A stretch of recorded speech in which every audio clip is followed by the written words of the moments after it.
Chapter 1134. Mike could only nod his head, and couldn't help sighing. It would be great if I could make 2 caddies of wine. Take ginseng soaked in wine and take a cold drink when entering the mountain. That guy must be very beautiful. Alan Baker said, Goldie seems to know how to make wine. I have a chance to chat with him another day. Maybe he has hidden wine in her house. The father and son walked while chatting in the cold wind.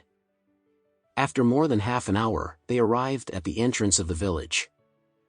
The two did not immediately return to their dilapidated house, but went to Goldie's house in the village in the dark.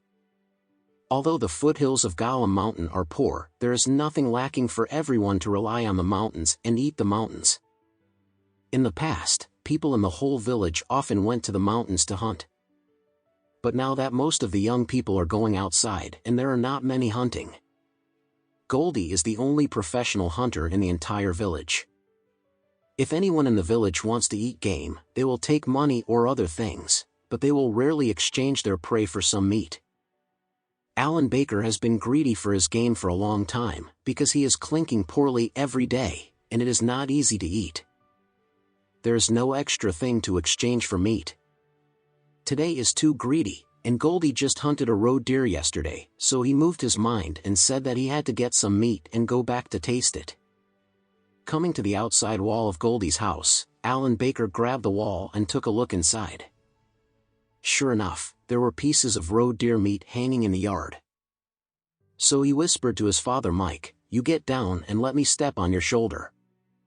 Mike was really greedy, and quickly squatted down the corner, let Alan Baker step on it, and stepped into the yard by himself. Alan Baker quickly succeeded, stole a roe deer leg, hung it around his waist and crawled out. As soon as he climbed out, he said to his father excitedly, "This leg is less than 10 kilograms, which is enough for us to eat for a week." "Good, good," Mike clapped his hands in excitement. "I haven't eaten meat for a few days, this time there are so many, it is really to have a good time." The father and son were excited and were about to go back. Suddenly a dozen masked men in black rushed out from the dark. What's more frightening is that these dozen people are all holding weapons, 7 or 8 are knives, and 5 or 6 are pistols. The father and son were shocked, and Alan Baker said with a weeping face, "Brothers, we are nothing more than stealing some meat. We won't be in such a big battle, right?"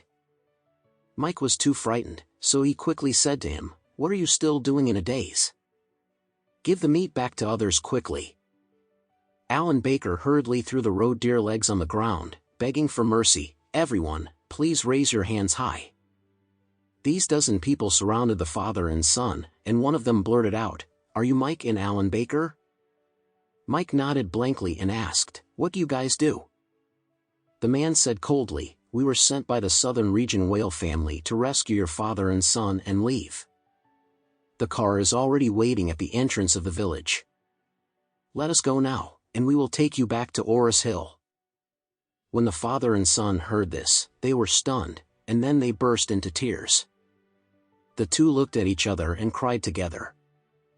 "I never thought that I would have the day to make it out." So the father and son knelt on the ground, crying while crying, "Thank you, brothers, thank you for your great kindness, we father and son, we will never forget it."